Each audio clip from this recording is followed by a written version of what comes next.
다음은 결국은 지방자치는 주민이 주인으로 참여해서 주민과 함께하는 행정을 펼치고 그런 모델을 만들어가는 게 지방자치고 그게 분권이 아닌가 그런 생각이 드는데, 그런 측면에서 그런 지방자치가 되기 위해서는 어떤 부분들이 우리가 고민하고 앞으로 좀 6개월 남았지만 잘 선택을 해야 될 것인가, 그런 거에 대해서 한 말씀 좀 해주시죠. 저쪽에 김상열 대표님도 말씀해 보시죠. 일단 참고로 시민사회 진영을 대표해서 제가 얘기하는 건 아니고요. 오늘은 이제 개인적인 의견을 전제로 한다라고 하는 점을 좀 말씀드리도록 하겠습니다. 저는 지방자치 얘기를 계속 할 때 꼭 드리고 싶은 얘기가, 아까도 얘기했지만 제가 이제 동네 주민들을 만나고 하면서 했던 게, 저는 사회적 약자를 정의해야 할 때 도시에서 저는 맞벌이를 사회적 약자라고 칭하고 있거든요. 그러니까 어떠한 지자체에서 할 수 있는 참여나 혜택들을 보기가 쉽지 않아요. 학교에서 뭘 한다고 해도 꼭 월차 내고 가야 되고, 이게 이제 우리네 인생살이인데요.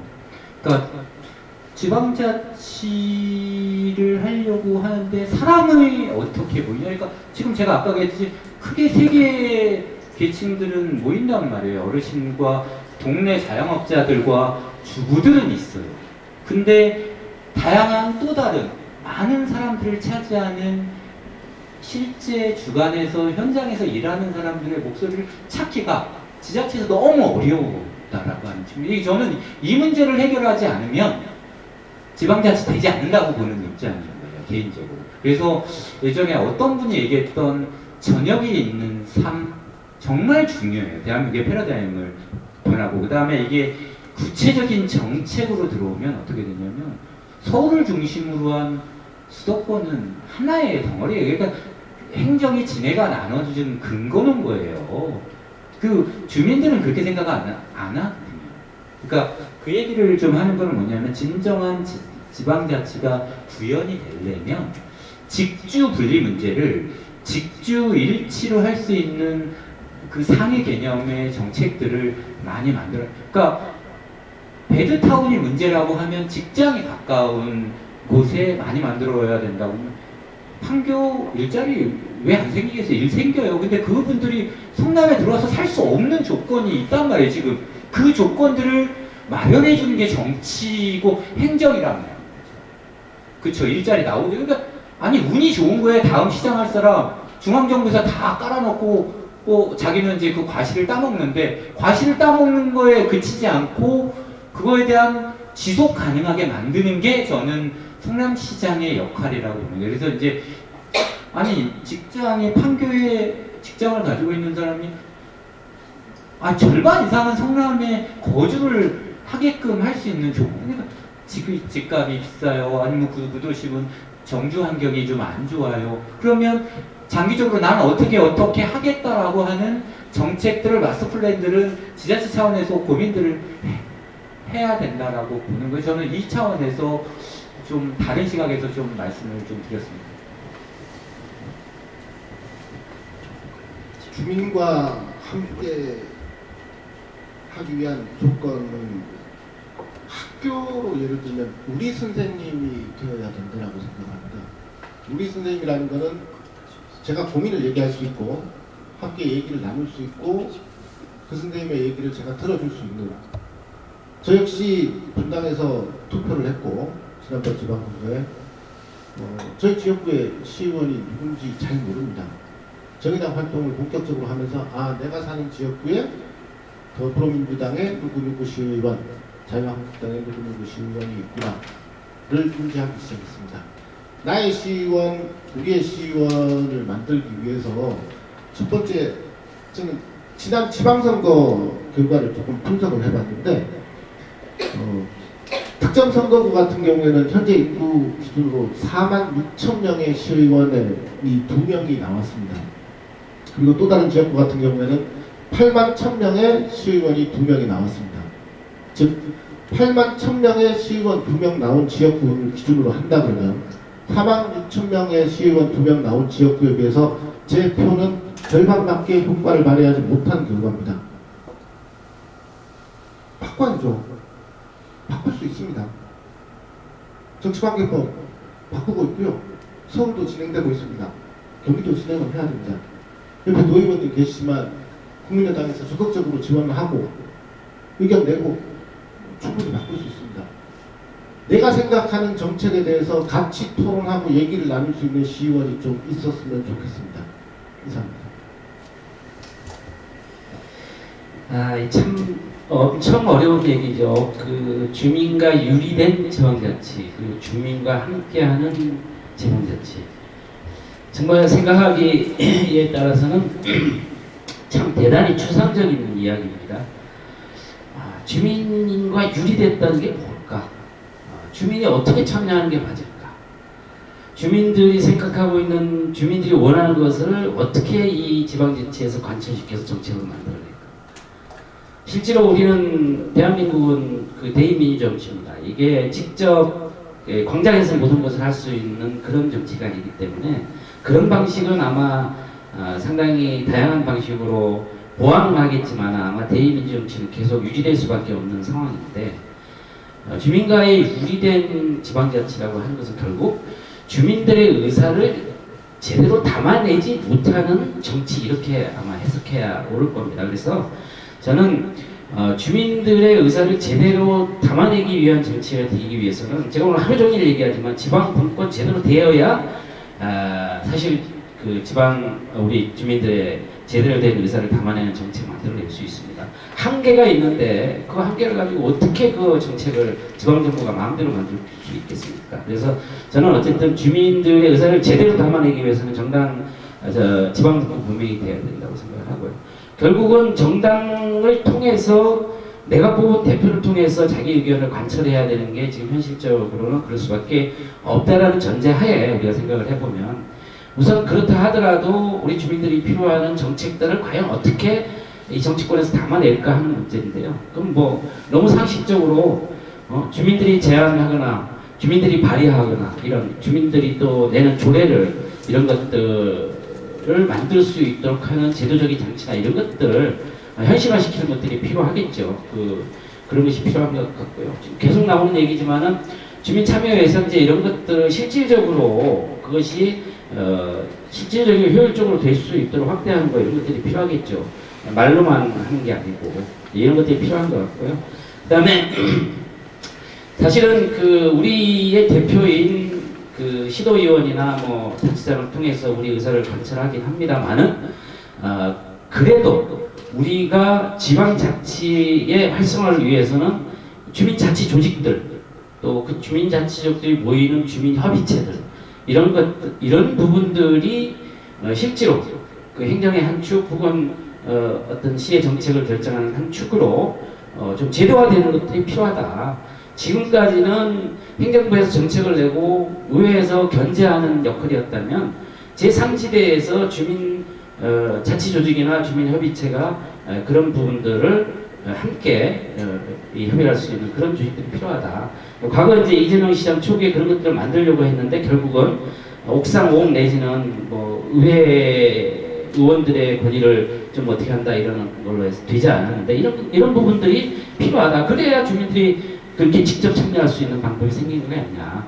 그리고 마지막으로는 우리 시민사회가 사실은 요즘 과거에 비해서 상당히 이제 이런 문화가 많이 지금 확산되고 있는데, 각종 민주시민 교육을 위한 포럼이나 환경 포럼이나 뭐 교육 포럼이나 기타 등등 이런 우리 사회의 문제, 우리 지역의 문제를 고민하는 각종 포럼들이 많이 과거에 비해서 활성화되고 있습니다. 사실 굉장히 바람직한 것이고, 이런 것들이 더 활성화될 수 있도록 지원하고 지지해서 실제로 우리 시민들이 민주시민 교육 받고 우리 시에 필요한 정책들은 어떤 것이고 뭐 이런 것들을 공부하고 연구하고 의견을 내고 할 수 있는 그런 포럼의 확산, 이런 것들, 그리고 만들어진 포럼의 활성화, 이런 것들이 결국은 구체적으로는 우리 주민들이 이 지방자치에 참여하게 하는 도구들이 아닐까, 이런 생각을 해봅니다.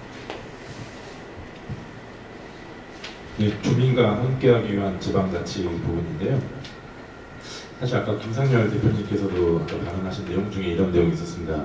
그 주민자치는 그 주민들이 주체가 된 주인의식이 있어야 된다. 주인의식이 기본이 바탕이 되야 된다는 부분인데요. 근데 사실 저희가 역사적으로 봐도 그렇고 지금 현장에서 이런 환경을 봐도 아직 주인의식에 대한 이런 익숙치가 않은 환경들이 상당히 많습니다. 그래서 그런 거를 어떻게 극복해야 되냐. 사실 제도와 정책으로 그건 의원들의 역할이라고 생각합니다. 그리고 또 그런 부분들에 대해서 저도 한 가지 좀 새로운 플랫폼을 만드는 거에 대해서 저도 좀 제안을 하겠는데요. 그래서 제가 뭐 내일 모레도 토론회가 있습니다. 그래서 이런 제가 경기도에서 이런 연구 용역을 제안을 해서 지금 세계 최초로 진행되는 건데요. 이게 디지털 주민 합치기구 이제 키오스크를 통해서 이제 주민 합치기구를 만들어 보자. 그래서 마을 공동체 사업과 한번 만들어 가지고 역할을 해보자라는 겁니다. 그래서 지금 많은 언론에서도 사실 이슈를 많이 받고 있습니다. 그래서 이런 내용들이 어떻게 되냐면은 사실 마을 단위로 그리고 마을에서 발생되는 여러 가지 그 지역 현안들이 있을 거고요. 또 예산 투입도 있을 거고 뭐 사실 뭐 당대표 선정이라든지 뭐 향후에서는 뭐 선거라든지 이런 거 관련해서 주민들이 직접 키오스크를 통해서 선거에 참여할 수 있게 투표에 직접적으로 참여할 수 있게끔 해서 의사결정을 직접 하자는 겁니다. 그리고 이 키오스크를 통해서 하게 된다면은 사실은 저희가 주민들 중에 또 이런 게 있습니다. 사회층들도 분명히 있을 거고요. 그리고 또 가깝지 못해서 참여하기도 귀찮으신 분들도 있는 거고, 그리고 또 소외된 이런 주민들에 대한 의견들이 반영이 안 되는 부분들을 극복을 할 수 있는 부분들이 있습니다. 그래서 그렇게 제안을 하고요. 그래서 이 단순히 키오스크만 설치되는 게 아니고 이 마을 공동체별 이제 특화 사업들하고 연계를 하는 건데, 예를 들면 마을 공방이라든지 마을 도서관이라든지 마을 카페라든지 이런 식으로 주민들이 동별로 마을 단위로 수익 창출할 수 있는 이런 사업 아이템들을 같이 연계해 주는 겁니다. 그래서 이게 직접 민주주의와 마을 공동체 활성화 사업들을 한번 연계해서 가보자. 그래서 지금 연구 용역도 진행되고 있고요. 내일 모레 또 토론회를 또 진행하고 있는데요.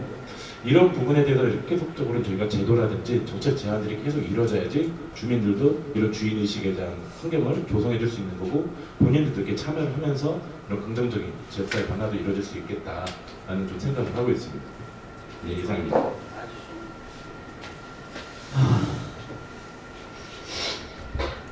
마지막인가요? 일단 주민과 함께하는 지방자치 어떤 조건이다라고 한다면 저 단적으로 이제 아부일 수도 있지만 이거는 성남일보의 책임이라고 저는 생각을 합니다.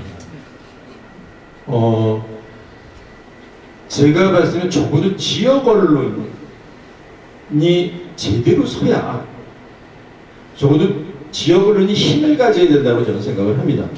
그래서 지역 언론이 시의원 후보를 갖다 결정할 수 있어야 되고, 도의원 후보, 시장 후보, 국회의원 후보를 갖다가 결정할 수 있는 영향력 행사가 있어야 된다고 하는 겁니다. 과거에 아주 안 좋은 지방 언론의 사례가 있습니다. 이분들의 특징은 당선되게 하는 데는 힘을 못 쓰지만 낙선시키는 데는 일정 부분 아주 지대한 역할을 하겠다. 그때만 일시적으로 종이신문을 발행을 합니다.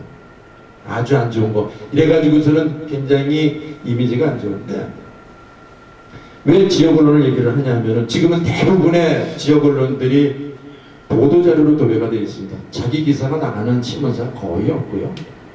근데 자기 기사가 나가는 것 자체에 대해서 제가 어떤 자료나 그 근거에 의해서 자기 주장이 아니라 평가를 받을 수 있는 기사를 낼 수 있는 지역 언론이 있다라고 한다면 그런 언론에 대해서 주민 참여가 가능하지 않을까. 왜? 지금 대동소이하거든요. 한 60, 70개 되나요? 다 똑같습니다. 제목만 틀리지.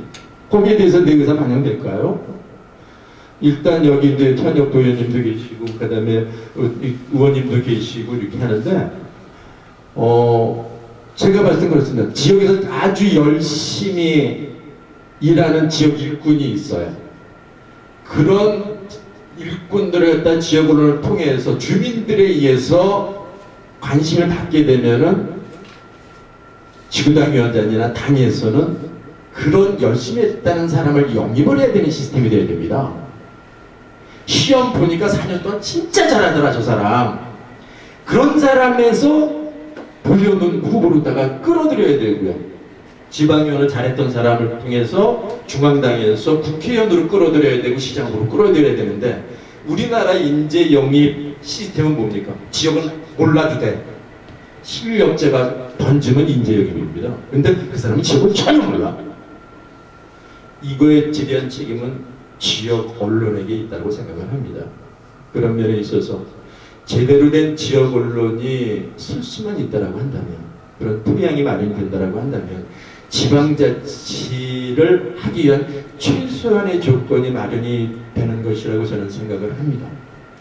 그리고 하나 더 나가서 주민의 참여가 철저하게 필요한데, 그렇게 하고 이제 참여하는 사람의 문제라고 그랬지 않습니까? 아마 제가 드리고 싶은 건 하나입니다. 상대방의 말을 들어주면 됩니다. 틀린 것이 아니라 다른 것이다라는 것만 인정을 하면 됩니다. 그런 다양성에 대해서 열린 마인드가 있었으면 좋겠고, 결코 적과 악은, 나하고 이론이 틀리면 완전히 적으로 자리매김하는 아주 안 좋은 이 정치 토양을 갖다가 바꾸기 위한 것은 상대방을 인정하고 상대방의 의견을 들어주고, 그것이 업자를 대변하는 것만 아니라고 한다면은, 특정을 지원하는 것이 아니라고 한다면은 일리가 있다라고 하는 부분에 대해서는 합의가 가능할 수 있을 것이라고 보여집니다. 어느 것이 먼저일 수 있는 그런 것이 있겠지만, 그러기 위해서 주민 참여가 굉장히 필요하다는 부분이고, 그런 면에 있어서 지역 언론이 창구 역할을 해줄 수 있고, 그래서 후보를 검증할 수 있는 창구 역할을 해줄 수만 있다라고 한다면, 그리고 아까 좀 전에 김재현 의원님 말씀드린 키오스크 시스템에 대해서 고민 한번 해주시죠. 지금 봤을 때 보면 4차 산업혁명의 핵심 자체는 뭡니까? CPS입니다. 사이버 피지컬 시스템입니다. 즉 온라인과 오프라인인데, 키오스크라고 하는 것 자체는 있는 곳까지 다가가야만 된다는 겁니다. 참여해서 어떤 결정, 여기에 대해서 고민을 한번 해주셨으면 좋겠고요. 그래서 실질적으로 지금 국민의 90% 이상이 스마트폰을 활용하고 있다라고 하는 부분에 있어서, 그래서 다양한 의견과 주제를 내놓을 수 있는 시스템만 된다라고 한다면은, 그렇게 하고서 주민들이 냈던 의견이 정책에 반영되는 사례를 만들어낼 수만 있으면은 가능성은 있을 겁니다. 그런데 대부분이 정치인들이 아젠다를 던지고 옳아요, 그래요, 찬성해, 반대요. 이건 주민의 의견입니다. 주민은 그런 얘기 한 번도 한 적이 없습니다. 그래서 그 내놓은 정책이 지역 발전과 미래를 위해서 어떤 것이 있는지 판단할 수 있는 시스템, 지역 언론의 활성화에 그 사활이 달렸다고 생각하면서 이상 발언을 마치도록 하겠습니다. 예, 마지막에 장윤용 교수님이 지역 언론에 대해서 아주 날카롭게 또 신랄하게 저희가 비판을 받아야 된다고 현장에 있는 언론의 입장에서 맞는 말씀이고요. 어쨌든 저희가 지방자치를 논하고 있지만 지방자치가 제대로 되기 위해서는 정말로 그 견제와 비판을 쓴 언론, 그리고 견제와 비판을 성역 없이 할 수 있는 시민사회가 살아있을 때 그게 가능하지 않을까 그런 생각이 들고요. 또 노력하도록 하겠습니다.